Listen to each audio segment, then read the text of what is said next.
Welcome back. The recent rash of heroin overdoses here in Kentucky has made the public aware that this is an epidemic that has seeped into even the smallest communities. But one community plans to walk alongside those suffering from this disease of addiction. Joining me now, Liberty Place Program Director Gwen Holder and Renew Recovery COO Bill Dawson. And thank you both so much for coming to talk about a very, very important issue right now here in Kentucky and around the nation. But we've been affected by this especially hard, I think, in Kentucky. What are you guys hoping people will get out of this event that you have coming up next Saturday? At the Hope Not Heroin event, Lauren, we want families and folks that are looking for some help to come out. We're going to have at least 20 vendors present who are in the field of providing services to addicts in recovery. Lots of different types of services are going to be available. So we want them to come out and get some information. We're going to have speakers there to talk about their experiences and how they got sober.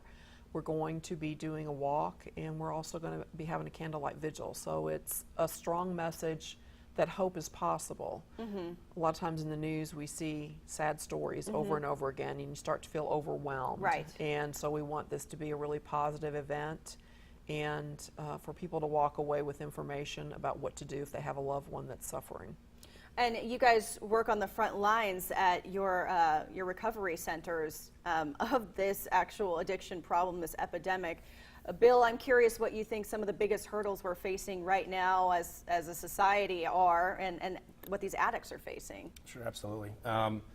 You know, I think it actually goes a lot to the event that Liberty Place is going to be putting on, because the message of hope, I think, sometimes can be drowned out by all of the tragedy that we're seeing, you know, when you open the newspaper or turn on the television. So when we were approached to partner, it was a very quick decision for us, not just because of all the wonderful work that Liberty Place does, but because of the overall message. There are options. You know, there are options for people that are seeking treatment, whether that be inpatient, outpatient.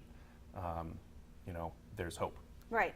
And I imagine for these addicts that may come, or even their family members, to see people who have recovered from their addiction, who are in recovery, who are getting on with their lives, that must be such a strong image to see. And hopefully we get a lot of those images out there on Saturday, right? Absolutely. It's a very powerful, powerful image to see. We'll have a speaker who is a graduate of the Liberty Place program. She's been sober for 3 years, and she's currently enrolled at EKU. Wonderful. Yeah, it's a great story. We have another gentleman who has gone through a program like Liberty Place for Men, and he's been sober for many years himself, and he's got a powerful message to share.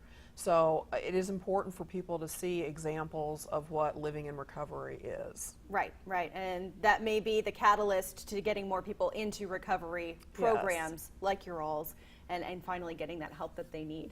This is all happening next Saturday, starting at the Madison County Courthouse right down there, downtown Richmond. It starts at 4. Of course, it's free. We're just hoping the whole community will come out and show support and bring attention to this very important topic, and let these people who are struggling know that they are not alone. That's the whole point of this, right? Right. All right. Thank you guys so much for coming. We appreciate it. Thanks for having us. Of course. Appreciate it. Back with more for you coming up after this.